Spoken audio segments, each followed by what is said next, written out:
And today we are going to learn the Haftorah for Parshat Shekalim. And first we'll give a little introduction what Shekalim all about. Before Purim and after Purim, during this month, there is 4 extra parshas. And what does this mean? After the regular Torah reading of the week, we take out 2 Torahs from the ark. From the regular 1 Torah, we read the regular parsha. For example, this week will be Parshat Vayakel. And then we roll up this Torah, we open the other Torah, and we read a little piece. This week we'll read about Shekalim. What is Shekalim? Shekalim was the ephah shekel.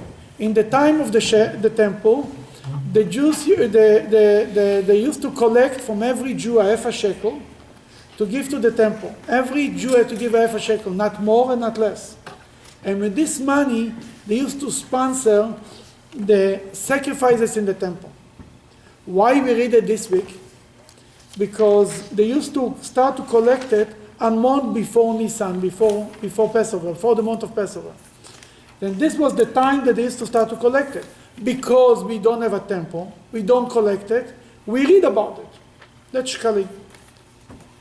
This is the extra parsha of the week.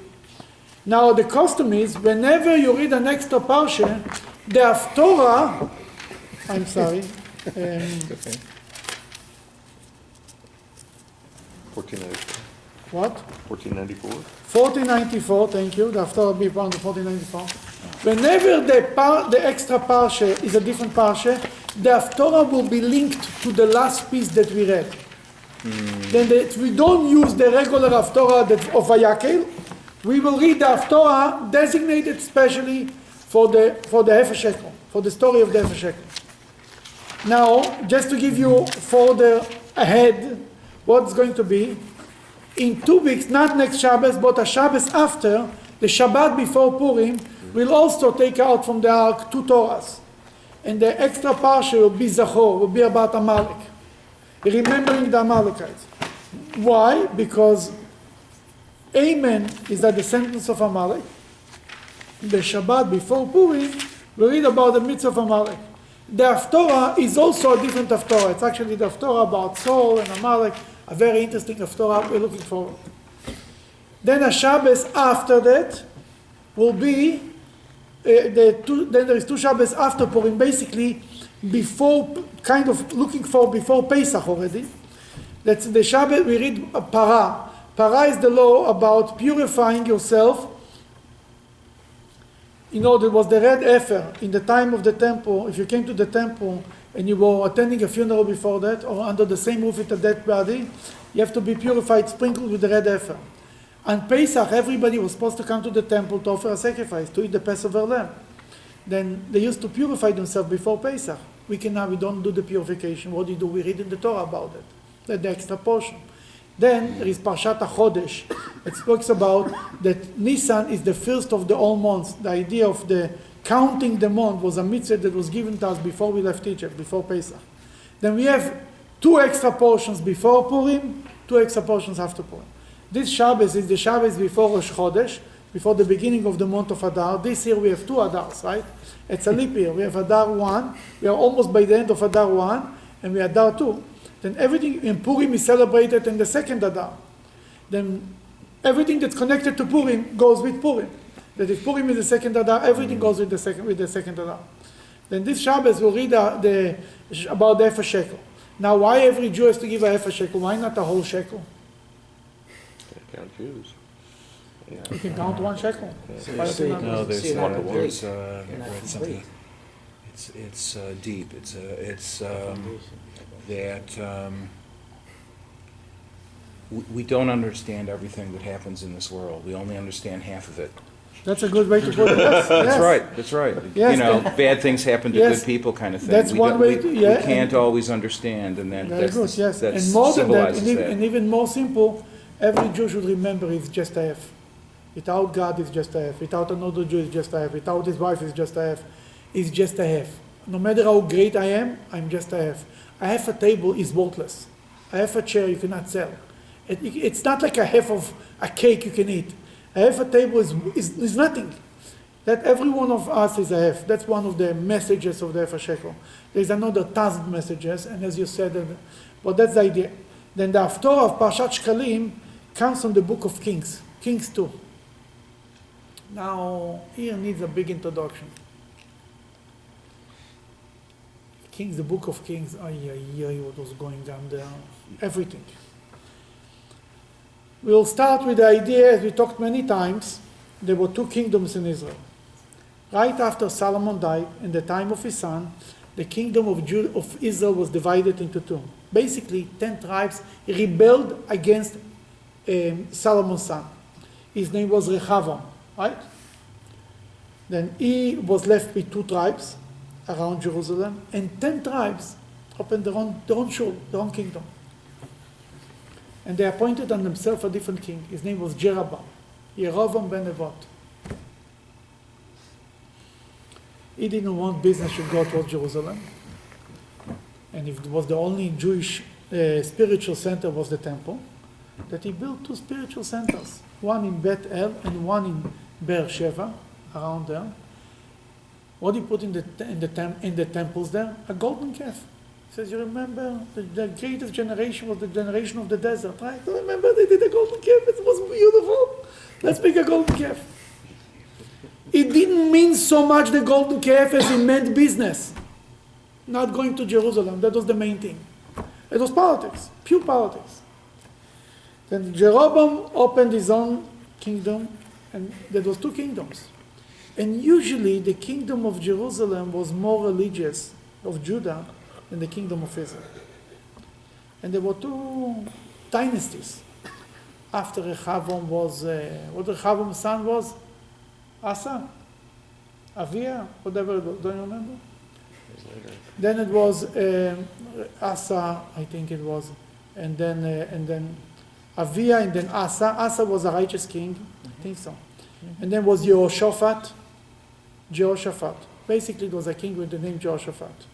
This story comes in the time after Elijah the prophet, talking about 2,800 years ago, around. At that time, the king Jehoshaphat decided he was a very righteous king, and he did the right things, and he cleaned up the idols and whatever it is. Jehoshaphat was the king of Judah, remember. He decided it's time to make type of a peace with the kingdom of Israel. At that time, the king of Israel was Ahov.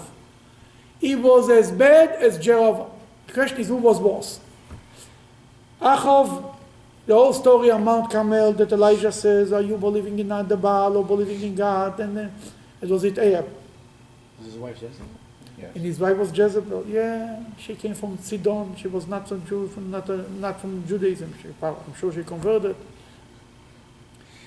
And Yehoshaphat decided to marry off his son Yoram to the daughter of the king Ahov, to make a link between the 2 kingdoms. At that time, when America wanted to make a relationship with Russia, that Putin's daughter will marry the son of Obama, something like this. I bring this example because he does not have a son and she does not have a daughter. Well, that was the idea. She wasn't Jewish. Who? Ahav's daughter. Maybe Jezebel's. Maybe Jezebel converted. Maybe Atalia converted. I don't believe that Yehoshaphat married his son with a non-Jewish girl. But it for sure came from a non-Jewish dynasty. Yeah, that's for sure. In any case, it was a nice wedding. It was beautiful. Everybody was happy. Atalia came to Jerusalem and joined her husband and joined the kingdom of Judah. Atalia brought with her the idol worshipping that was going on in the kingdom of Israel. And that became the in thing to do. Fine. Yoram died, I think it was in a war, he was killed. And his son took over. And Yoram is talking about the kingdom of Judah. Kingdom of Judah, the next king, his name was Ahaziah. Ahaziah was killed in a war. And then Atalia, the mother of Ahaziah and the wife of Yehoram, the daughter of Ahab, the king of Israel, decided she wants to be the king. The first time in kingdom of Judah that a woman is taking over. And what she did, she went and she killed everyone who can claim is from the house of David. And she will be done. Nobody should say, oh, I'm the king. Because in Judaism, especially in the kingdom of Judah, it was very, very important to the Jews that the king should be from the house of David. And the Jews went to great length to protect it. And they were ready to suffer from terrible kings just because it's from the house of David. Because they knew that Hashem promised David that his kingdom should continue. Moshiach is supposed to come from the kingdom of David. It's all from the kingdom of David. She went and she killed everybody. Achaziah, her son, had a sister. It's not clear if the sister was her daughter or not, but the sister was married to the high priest. Her name was Yoshava, I think. She was married to Yehoyada. I'll confuse you with the names, but don't worry if you forget the names. The point is, the sister was married to the high priest. And Achaziah had a little boy, a baby, with the name Yoash. And she wanted to should be somebody from the house of David to continue the lineage that God promised from David. She took the baby and she stole him. And she was hiding him somewhere. Hiding him in a way to protect him from Atalia, that Atalia shouldn't be able to kill him. Atalia didn't know what the baby was born, or she didn't know when they disappeared, whatever. Everybody was killed beside this baby. Achaziah, who was the king, had a baby, and this baby was protected now. The high priest and his wife, the aunt of the baby, took the baby with the nurse and I was putting him in a hiding place. What would be the best hiding place you can find? The base of Mikdash. What is that? Yeah, the temple, the base of Mikdash. We're in the temple. Holy, holy. She stuck him in the Holy of Holies. Can you imagine? In a place that only the high priest dares to walk in once a year. They took him with his nurse, probably. He has to survive. I thought the Caribbean were babies or children. Yoash was inside the Holy of Holies, sitting in the nursed and taking care in the place that nobody would ever dare go in. Nobody knows what's going on there. And Natalia was the queen of Jerusalem, and she was mean and strong, and she was holding him with iron fist. And they waited until the baby should grow up. They didn't wait too long. The baby turned to be 6 years old, or 7 years old, I think Yoash was, 7 years old. And they made a revolution. They took out the baby from the Holy of Holies. I mean, there was a whole group of people who knew about it. And they put the crown of the king, that was a crown that came from, I think, from Solomon. And it was a tradition that if the crown fits, that's a sign that he's already ready for kingdom. And they saw that he's a king. And they announced, there is a king, Yechia Melech. And Natalia came to king. They killed her, it was a revolution. They killed Natalia. And Yoash became the king. The 7-year-old boy became the king. Atalia was the first, in Judaism probably, when a woman wasn't the first one, was not Golda Meir. The first one was Atalia. She was the first woman to rule Jerusalem. Later, in the second temple, was another woman was ruling Israel. Who was it? Maya? Shlom Tzion. Ever heard of Shlom Tzion? Solomon? Huh? Not Solomon.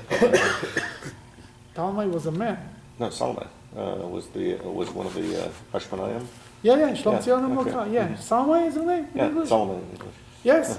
But she was remembered in a good way. She was a good queen. She did good for the Jews and everything. This first temple that he was hiding in, right? This is the working. In the first so temple. he would leave the Holy Holies during With the ark, with everything. Yeah, in the first temple. no, during the Yom Kippur services. Who came in the Yom Kippur? Yehoiada, the high priest, who put him in.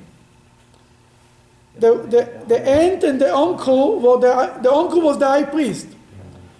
The daughter of the sister of the king was married to the high priest. Very simple. It's all in the family. And the sister, the wife and the husband, the high priest and his wife, they put him in the Holy of Holies. That on Yom Kippur, the high priest used to walk in and out. That's it. Nobody knows what's going on there. Nobody in the world would ever go in. The only place you can be sure that the queen or nobody will ever dare to go in is the Holy of Holies. They kept them for 7 years there. Unbelievable. And that's the story that we're going to read. Yehoiada took him out and gathered the whole Jewish people, and they made a covenant with the Jews and with God. They returned to Judaism because Atalia was bad. The place Jerusalem was full of idols, and he cleaned it up. Just to read the introduction, maybe, on page 1494 in the bottom, the last paragraph on the right side, the Haftorah chosen to reflect. This reading recounts the efforts of King Yehosha. Yeah, Yoash. The name of the boy was Yoash. The 7-year-old king name is Yoash. To use donations to the temple for refund. The temple had been in disrepair for a number of years since King Yehoshaphat of Yehuda formed a military alliance with King Achav of Israel. And allowed his son Jehoram to marry Achav's daughter Asaliah, bringing Baal worship to the kingdom of Yehuda under Achav's influence. This state of affairs lasted for many years throughout the Jehoram's reign, and the first year of his son Achaziah's reign. When Jehoram and Achaziah were then murdered by Yehu, the king of Israel, Asaiah executed the remainder of the royal family so as to establish herself as queen. But Achaziah's baby son, Yehoash, was saved secretly by Yehoshiba, Asaiah's sister. 6 years later, Asaiah was assassinated in a revolt led by Yehoiada, the high priest, leaving the 7-year-old Yehoash as king. That was good, you see? You got the best elder. Then basically, since you see Yehoshaphat, it's very strange. According to Isaiah today in the Medrash, that not Yehoshaphat came up with the idea that his son should marry Atalia. It was his father who was not a righteous king. I don't remember his name. His father was the king at that time. He came up with the idea. But Yehoshaphat was a righteous king, but he married his son with Achav's daughter, and that was the end of it. It was full of idols, and when it's full of idols, nobody cares for the temple. When nobody cares for the temple is in disrepair. It's bad news. Now, we killed Atalia, Baruch Hashem. We have a good king, a good boy. He's 7 years old. 7 years in the Holy of Holies. It could be better than that. Well, did it have an effect on him? Was he really special? We'll get to it. But it's a good question. Was he special? You know, you can be 7 years in the Holy of Holies and remain the same human being. We spoke before. I mentioned it before the class. When the Rebbe became Rebbe, he said like this. He says, I will try, it was like the last statement was in the Farbringen of his inauguration. He said, I will try to help you what I can. But your own evil inclination, I cannot do the job for you. You have to clean up yourself. It means to say, we have to change ourselves. No matter how holy the Rebbe is, you cannot change us. Human beings to change themselves. You know, the Jewish people were standing at Mount Sinai, and 40 days later made a golden calf. Because if if not ready to change yourself, no matter how many miracles, and you can spend a lifetime in the Holy of Holies, if you're not holy, you still have an evil inclination, and you still can make choices. And we have to control ourselves and be careful to make the right choices every day, again and again. Therefore, the Talmud says a person should never believe in himself until the day he dies. You know, in America, eulogy, when we say a eulogy, when somebody dies. Why?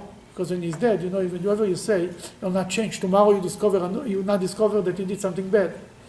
But today, people will do eulogies by bar mitzvahs, by weddings, by birthdays. They write their own eulogies. But the idea is that, and that the same thing with Yoash. Yoash was amazing until a point. Okay, Yehoiada, the high priest, who appointed Yoash to be the king by the age of 7 after saving him from being killed. You need to remember the high priest saved the baby. He maybe would be slaughtered, killed, no question about it. And he kept him there. Now he took him out, made him the king. Then what Jehoiada did, go ahead. Jehoiada made anew the covenant between God. We are now in the page 1494, in top of the page, start to read the text. The covenant between God, the king, and the people, that they and the king should be God's people. He also made a covenant between the king and the people, that the king should wage wars for the people, and that the people should show allegiance to the king. Oh, that's interesting what happened there. Two kings, two covenants. Number one, God, the Jews, and the king should be loyal to God. That's number one. He was a high priest, he was a religious leader. Then it was a covenant that the Jews should be loyal to the king and the king should be loyal to the people. If we are not loyal to God, we will not be loyal to each other either. That's the foundation. For example, we will see a similar thing. It's written in the Ten Commandments, honor your father and mother. But if your father tells you to do something against God, you don't have to listen to it. Why? Because me and my father are obligated to listen to God. The same thing is here. The number one, the people and the king have to be loyal to God. When they are loyal to God, if they are loyal to God, they'll be loyal to each other. If they are not loyal to God, they will not be loyal to each other. If there is no loyalty to God, there is no obligation that eventually the loyalty to each other is not real, is not strong, that cannot be moved. Okay, what he did after that? Number 18. All the people of the land went to the temple of Baal and broke it down. They broke its altars and its images thoroughly into pieces and killed Matan, the priest of Baal, in front of the altars. Okay, it was obviously was a temple of Baal in Jerusalem. Really nice, huh? There's a temple of Baal. You can go here. You know what Elijah said when he gathered all the Jews at Mount Carmel. You know what he told them? He said to them, it's the Haftorah is not far from here. We can see it from inside.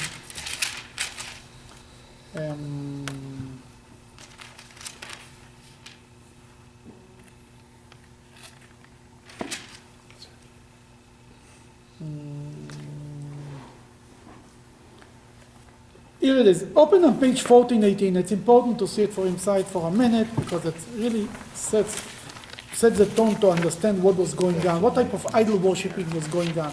1418. Number 21. 1418, number 21.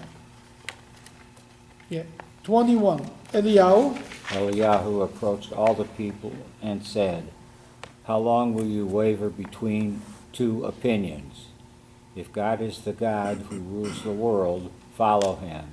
If Baal then follows him, then the people did not answer him anything." You see what's going on? The Jews they're giving a donation to the Baal temple, giving a donation to the synagogue. One Shabbos they go here, one Shabbos they go there, just in case. What does this mean? In Jerusalem was a temple of the Baal, and a temple. It means it was space of both of them, and people say, a little here, a little there. That Elijah says, make up your mind. You believe in the Baal, go to the Baal. See, if somebody believes only in the Baal, if the Baal disappoints him, he can go back to God. But if somebody dances on both weddings, he can never do tshuva. He can never repent. Oh, you can always blame. If things going well for him, we can always say that the other guy did it for him. Understand? Then that was happened. Here they went, they destroyed the temple, and they killed the priest, Matan, who used to serve in the Baal temple. Out. Destroyed their idols, destroyed everything. Clean it up. Okay. We are in the middle, in the next paragraph, Jehoiada the priest. We are going back to page 1494, continuing in the regular text. Jehoiada the priest appointed officers over the house of God, since the worship of Baal had caused these appointments to be neglected. There was not even normal priest. Maybe there was not even, nobody even cared for them. It was not high priest. Maybe if it was not important. He had to rededicate the temple. It was such neglect there that nobody even cared. Go ahead, I'm sorry. He took the officers of hundreds, the leaders and the runners and all the people of the land, and they brought down the king from the house of God and entered by the way of the runner's gate to the king's house. He sat on the throne of the king. That was meant to making him a king. They crowned him as a king. They brought him from the house of God to the house of the king, and the king is 7 years old. Just for your understanding. Okay, continue. All the people of the land rejoiced, and the city was quiet, for they had killed Asaliu with the sword in the king's house, and there was no one else capable of starting a war. Basically, nobody liked Asalia.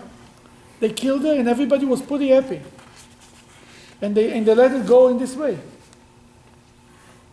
And there is starting a new era of a king, a righteous king. A righteous king, the two tells him what to do. His uncle, the high priest, he appointed him as a king. And the high priest tells him to do the right from wrong. And he listens, and he's a good boy. And things are beautiful. Okay. We continue on the same page. Yoash. Joash was 7 years old when he became king. 7 years old, there you go. Joash became king in the 7th year of Yehu's reign. Yehu's reign. Yehu is the king of Israel. They just want to tell you, the two kingdoms are always opposite each other. Go ahead. He reigned for 40 years in Jerusalem. for 40 years in Jerusalem. His mother's name is Tzivia of Beersheba. Okay. That he was a king for 4 years. Yoash, a long time king. 4 years is a generation in Judaism, right? Even more. Go ahead. Jehoash did that which was right in the eyes of God his entire lifetime, so long as Jehoiada the priest instructed him. As long as Jehoiada the priest was alive, Yoash did whatever his uncle told him. He never moved away 1 inch. And it was beautiful. The high priest was a righteous man, a holy man, and he told him to clean up all the idols. And Yoash was the king, and he ordered, and that's what everybody did. And what was Yoash campaign was, and that's why we read it on Parshat Shekalim. Number 5. However, continue. However, the unauthorized private altars were not taken away. The people still sacrificed and burned incense on the high altars. You see what is happening? Even when you try to clean up, when people for generations get used to worship idols, it takes a long time to people still continue. No matter how much you try to, it was still there. You know, even in the kingdoms of Israel, there were sometimes righteous kings. They used to clean up the Baal idol. But the two golden calf, they were never took off. Because that was a matter of politics, not to go to Jerusalem. Then politics is politics. No matter how much righteous they wanted to be, even here, when there is the king is righteous and the high priest controls him, still the Jews were worshipping idols. Okay, number 5. Jehoash said to the priests, all the money of the consecrated things that is brought to the house of God, i.e. the census money, the half shekel, and the money which a person vows to donate according to the value of his life, and the money that any man is prompted by his heart to bring to the house of God, let the priests take it for themselves, each man from his acquaintance, and in return let them repair the cracks of the house, wherever any crack shall be found, with their own money. Okay. People used to take money to the temple. They have a shekel, that's what he's talking about. And money that people used to say, as much as I'm worth should I bring to the temple. That the Torah has special rules. What is a man worth? What is depends on his age, depends a female, a male, depends on the age. When they're very young, it's cheaper. When they're the main part of their life, they're more expensive, so on and on. And then people just brought donation. That Yoash was a good guy. He says, the priest needs to make a living. Every priest can get, the person, you bring the money to the temple, you have the right to give it to any priest that you want. See, that's the difference between the tax system in Judaism and the tax system in the world. The tax system in Judaism says you have to give tithe, right? But to whom I have to give the tithe? To which poor man? Or to which Kohen? It's up to me. Or to which Levi? It's the one that I like. You cannot force me to give it to somebody I don't like. We're in the system that the government is making. You give to the government, and the government decides to give it.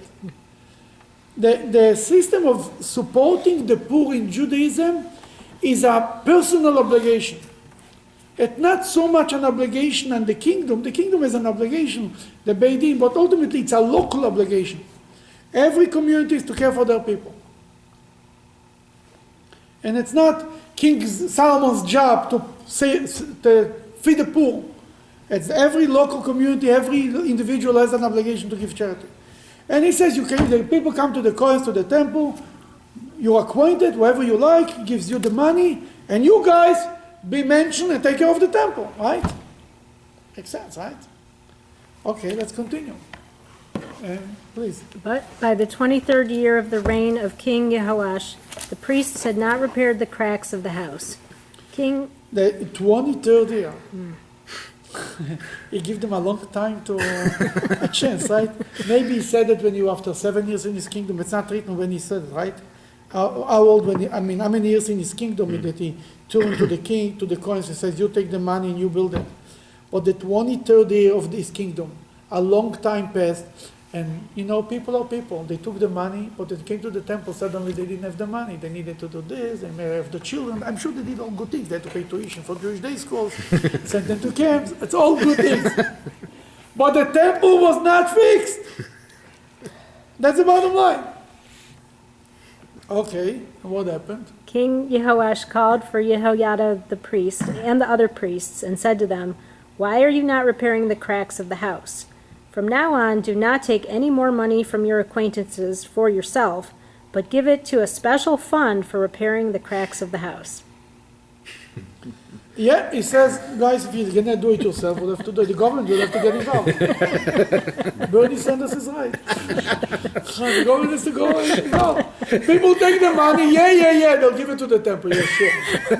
Go wait for them.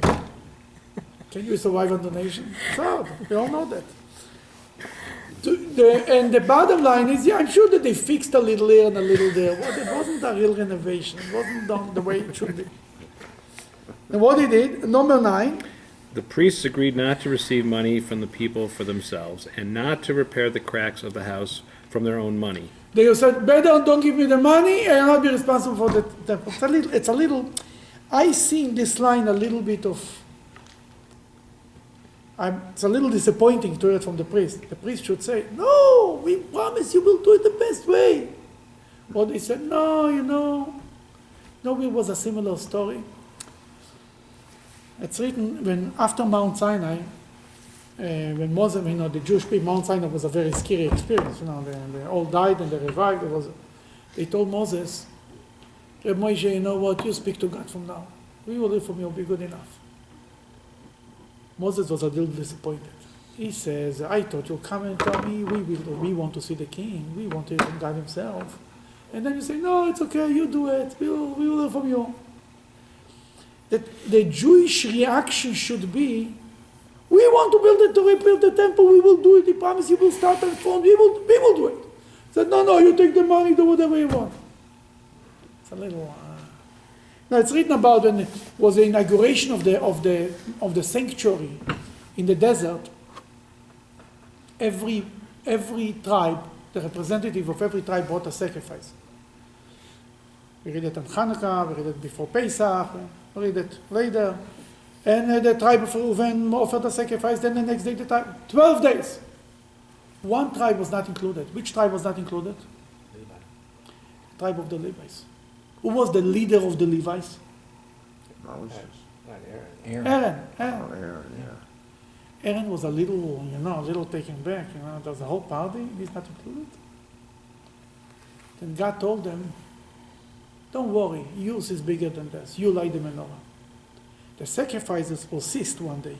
The menorah will never cease. Will be the candle lighting of Shabbat, the candle lighting of Hanukkah. The menorah is a mitzvah that goes on forever. Sacrifices you don't do already 2,000 years. That's the question and the answer that's written in the Medrash. And what it's written, what the Rebbe once spoke about it, he says, why was Aaron kind of taken back? Chol Shodaita. Chol Shodaita means, the best way to translate it in English is like to feel a little, you feel rejected. And everybody is included and you are excluded. Why not me? Well, I'm a bad boy. And the Rebbe is asking, so yes, so much has to be everywhere. What is this? The Rebbe said, yes, when you do a mitzvah, you have to feel that you will be a part of it. You have to want to be a part of it. God has to tell you it's not for you. But the natural reaction of a Jew, of a person should be, what do you mean? A mitzvah is taking place and I'm not a part of it? Where we see it in the Parshat of this week too. Moses came down, we're reading this week the Parshat of Vayakhel, right? Moses came down from Mount Sinai on Yom Kippur. Came with 2 tablets, a big party, oh, beautiful. And they put the 2 tablets in the ark, nobody saw it. The next day he said to the Jews, God has a way for you to atone for the sin of the golden calf. Build them a temple. Fine. We were building a temple, but he said we need donations. The next morning, in 2 mornings, they were raising all the donations. 2 mornings, that's it. The women came first. They pushed the men away. They came first to give the donations. To the golden calf, the men were first to give donations. The women didn't want to. To give to the temple, the women were the first one. Fine. Women, men, everybody was there. One group was not there. The leaders of the tribes, the Nesim, the 12 leaders. Can you imagine? The leaders are the next to Moses. There is Moses, then there is Aaron, Moses, but the leaders, the next in command, if you want. Can you imagine Moses is making a fundraiser and the board of the temple is not showing up? Oh, they're not there to be found. Everybody is there, he's looking around, he's looking for the leader from the tribe of Shimon, for the leader of the tribe of Judah, for Nachshon ben Aminodo, for Kurnisht. Can you imagine the disappointment? They came, then what happened? The Jewish people brought everything. What was the thinking of the leaders? The leaders said, we'll let the Jews give, and whatever is missing, we'll write the check for the rest. Every temple wouldn't mind to have such a guy that says, make your fundraiser, Rabbi, whatever the left, we'll write the check. That's what they thought. Fine. The Jews brought everything, they were left with nothing.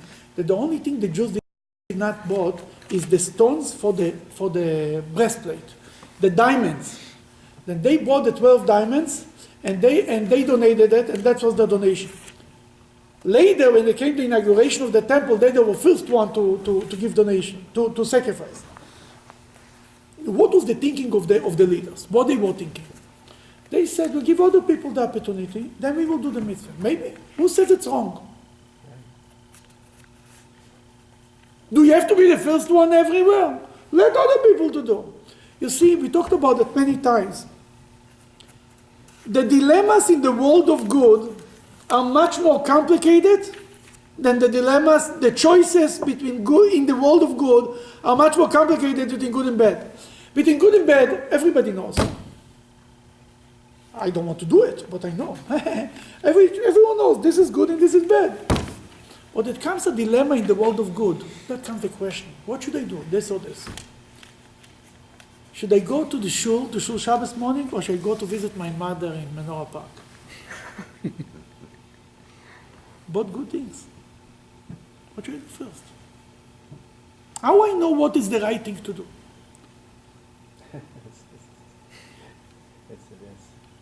I talked this week to somebody, he tells me he's going to Tanzania to volunteer there. Should I go to Tanzania? Or maybe I should volunteer in downtown Cleveland? You understand? In the world of good, the dilemmas are much more complicated. And it's very hard to be honest with yourself to know what is really needed now. Should I learn with somebody Aleph Bet? Or I should learn Talmud for myself? And these dilemmas are in the thousands. There's a famous story about the Hasidic Rebbe that represents the whole thing. You know, Chernobyl used to be the famous. There is a famous Hasidic. Chernobyl was, when I heard about this whole disaster in Chernobyl, for us it was not new. Because in the Hasidic world, Chernobyl is a very famous name. It was a famous rabbi, Reb Nochum of Chernobyl. Once, he was receiving people on a Thursday night. In the middle, he interrupted his audience. Closed the door. And they hear him praying and crying and praying. What happened? Then after a half hour, opens the door again, continues to receive people. What happened that night? That night, before the beginning of the night, the rabbi wants the household, there was no money in the house. Not money to buy food for Shabbos, nothing. The rabbi, a rich chassid walked in. He tells them, you should just know there is nothing to it. He says, I bought now, I'll give the Rebbe 400 rubles. It'll be good. And the rabbi is in seventh heaven. He will pay for the butcher, pay for the this, everything is taken care of. If he's the rich chassid, he goes in first, right? Goes in first after him, and then was the interruption. By the end of the night, he calls in, he says, Rebbe, we need some money to buy food for Shabbat. He opens the drawer, there is a few coins there. The rabbi is standing like this. They didn't have what to say. The Rebbe looks at him and told them, you are wondering where is the money, right? He told them, you're letting the rich chassid first, huh? The first chassid came in and gave 400 rubles. A little bit later, walked in a Jew and says, Rebbe, I need to marry off my daughter and I need 400 rubles.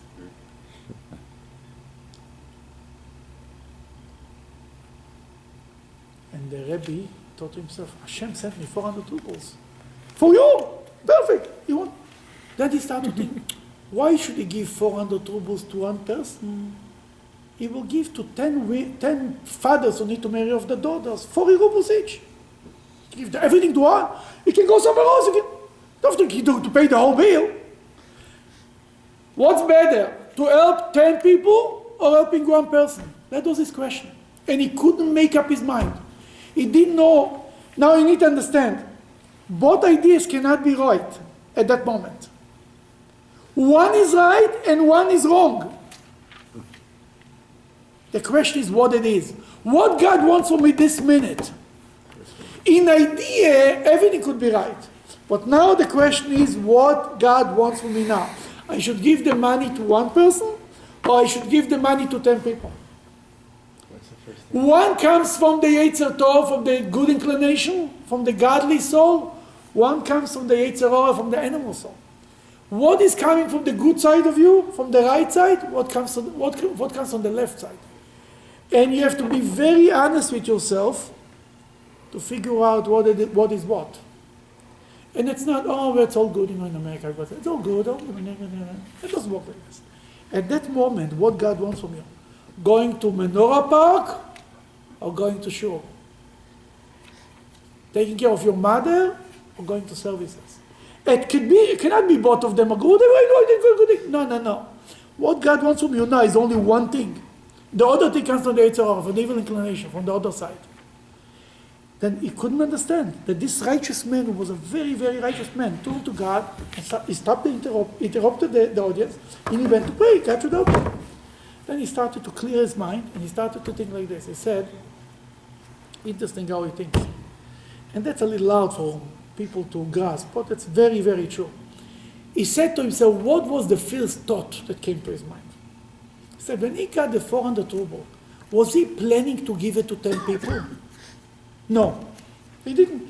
He thought it would be for himself. Then came the Jew. In his voice, he said, I wanted to give him. Then came another voice, said, why you should give it to one person, give it to 10? This other voice was coming from where? From the evil inclination, or try to destroy the mitzvah, to kill the mitzvah. Let's kill it first of all. Then the rabbi will walk in, he will need the money, it will be over. If he wanted to give the money to 10 people, if this would be coming from the godly side, when he received the money, he would say, I have 400 rubles, I'll help 20 people. I'll take a little bit from my... But he didn't plan to give it for charity. He planned to keep it for his own family. I'll give you a simpler example that you'll understand better. When you wake up, the dilemma, should I go to shul or should I go to Menorah Park? Here is the answer. You wake up in the morning, your wife tells you, let's go to shul. You say, no, go to Menorah Park to my mother. How do you know what's on the godly soul, what's on the animal soul? If you planned last night to go to Menorah Park, then going to Menorah Park came from the godly soul. Before we talked about any shuls, you planned to go to Menorah Park. Oh, that's from the godly soul. But if the story is like this, he planned to sleep or to play tennis or golf. His wife drives him crazy to go to shul. He says, you know what, I'll go to Menorah Park. Just escape from the shul. That you know that the Menorah Park is not coming from the godly side. But for this, we have to be very honest with ourselves. And that's our job. In the world of good, the choices are much more complicated than in the world between good and bad. Even when Moshiach will come, we will need to make choices. There is a million charities who attack us. Who should we help? I can give you the choices. It's obvious, but not for everybody. So how could it be a good choice, or another good choice, if one of the choices is from evil inclination? How could that be good? Because there are two good things, but at that moment, you are not serving God. You're doing a good thing, but that's not what God wants. I'll give you an example. In a simple thing, you tell your child, do your homework. He's going to clean up the kitchen. I didn't ask you to clean up the kitchen. Do your homework, right? Or go to sleep. No, I'm going to help you. Your kids always want to do what you don't want them to do. At this moment, you want them to learn for the test. You don't want them not to clean the house, not to help you, not to do any other mitzvahs. I want you to do well in the test. That's your job this moment. And even if you do another 10 things that are good, you're actually aggravating me. You're not only not doing good.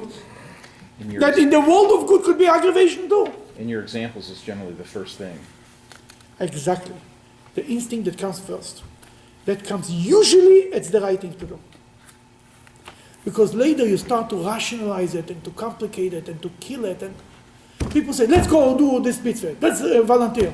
People say, no, why you volunteer to this, you volunteer to this. You end up not volunteering. Not here, First and not thing, here. there's an avoidance. Exactly.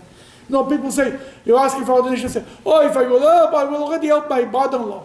He's not going to help, not you and not your brother-in-law. Because that's the nature of the world. The evil inclination, what he's doing is just pushing this off. Not now. Then your excitement will go away, you'll be done with it. I'm sorry, let's go back to the story. I forgot already where we are. We are number 10. Okay. You're supposed to read number 10? Yehoyada, the priest, took a chest, bored a hole in its lid, and set it beside the altar, on the right side as one comes into the house of God. The priest who guarded the door put into it all the money, immediately as it was brought to the house of God. Then he made a big pushka, put it by the door. Anybody who came, he put in the pushka, and no more giving to the Kohanes. Go ahead. Whenever they saw that there was much money in the chest, the king's scribe and a representative of the high priest would come up. They would mint the silver coins which had no stamp and count the money that was found in the house of God. They would give the money that was counted into the hands of the treasurers who were in charge of the skilled craftsmen in the house of God. They paid it out to the wood sculptors and carpenters who worked in the house of God, to the builders and the masons, to buy timber and additional quarried stones, to repair the cracks of the house of God, and for all other expenses that were spent on the house to repair it. Okay, basically the king took care of it, and they repaired the house of God, they built it, they cleaned it up, everything that needed to be done, it was done. Where is it? Okay, you can continue. However, so long as the construction work had not been completed, silver jugs, musical instruments, sacrificial basins, trumpets, any utensils of gold or utensils of silver were not made from the money that was brought to the house of God.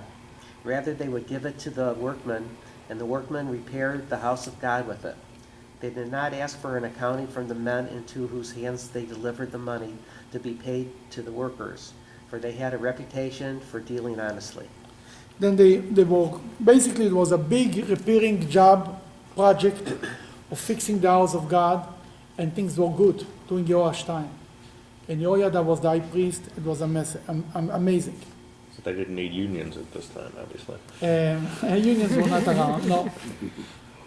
Then you finished the last 17, what is this, 17? You read 17? No. Right, Right. 17. You know what? You read 17. That's 20. Where are we? The surplus. The surplus money of guilt offerings and the surplus money of sin offerings were not brought to repair the house of God. It was delivered to the priests. This is what God said. The heaven is my throne. Okay, that's it. Okay. Then the monies for the offering, other monies were given to the priest. Not all the monies were spent for the repairing of the house.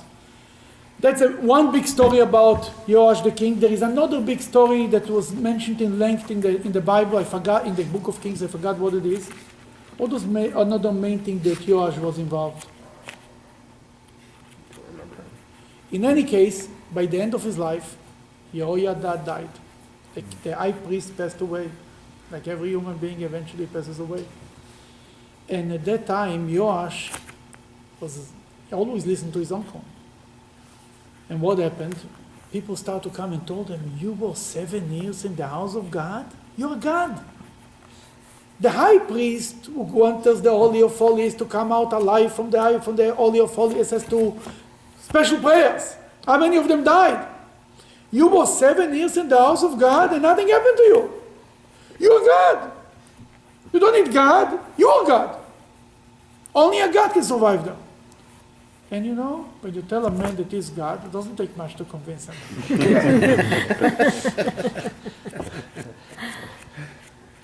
Oh yeah, he thinks, yeah, I'm so much. It didn't take much. And he started to be bad. And he started in Yehoiada, he dead. His son was the high priest. His name was Zechariah. And once the king Yoash wanted to come in on Yom Kippur to the temple to offer incense to the idols, something like this. And Zechariah stopped him. Told him, "I will not let you do this. Shame on you. Even if you kill me, I will not let you do this." Guess what? They killed the high priest on Yom Kippur that happens to be on Shabbat inside the temple. The high priest who was a prophet too, basically. Zechariah, the high priest. And that was 230 years before the temple was destroyed, or that was it. This thing of killing the high priest inside the temple was because he reprimanded the Jews. He told them, "Your behavior will bring the destruction of the temple." And basically, Yoash's reign didn't end well. He was most of his life he was doing the right thing, but in the end he messed up. Later there is a story, the Talmud explains why they killed them, because they were angry with him. They said, "Why are you delivering prophecy that one day the temple will be destroyed? Better keep it to yourself." In any case, that was the end of the story of Zechariah. But Yoash. But this is the king who was 7 years old. Until the age of 7, he was inside the Holy of Holies, and then was a king for 4 years, I think, right? 4 years. 4 years.